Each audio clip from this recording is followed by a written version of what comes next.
Assalomu alaykum futbol ixlosmandlari. E'tiboringiz markazida Husanov oilasi YouTube kanali.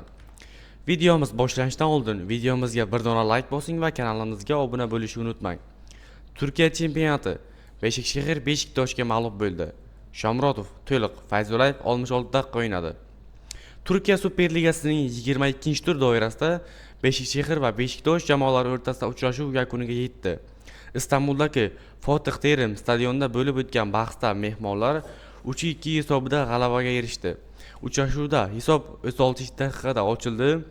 Germaniyalik hujumchi Davie Selke darvozani ishg'ol qilib Beshiksaharni oldinga olib chiqdi. 43-daqiqada koreyalik futbolchi Oh Hem-gu muvozanatni tikladi. 58-daqiqada Oh Hem-guning uzatmasi Oryun Kokchu golga aylantirib Beshiktoshning ustunligini ta'minladi.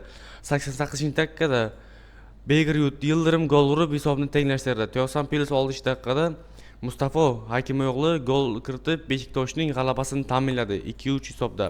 Shu tariqa Beshikshahar Turkiya chempionatining 22-turda mag'lubiyatga uchradi. Ushbu natijadan so'ng Istanbul jamoasi 33 ochko bilan turnir jadvalining 6-pog'onasiga qoldi. G'alaba qozongan Beshiktosh esa 40 ochko bilan 5-pog'onani egallab turibdi.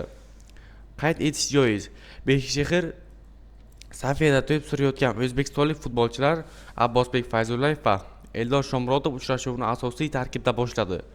Shomurodov maydonda to'liq harakat qilgan bo'lsa, Fayzulayev 66-daqiqada zaxiraga olindi. Qadrli muxlislar, videomizni shu joygacha ko'rgan bo'lsangizlar, videomizga like bosing, kommentariyada o'z fikringizni qoldiring va kanalimizga obuna bo'lishni unutmang.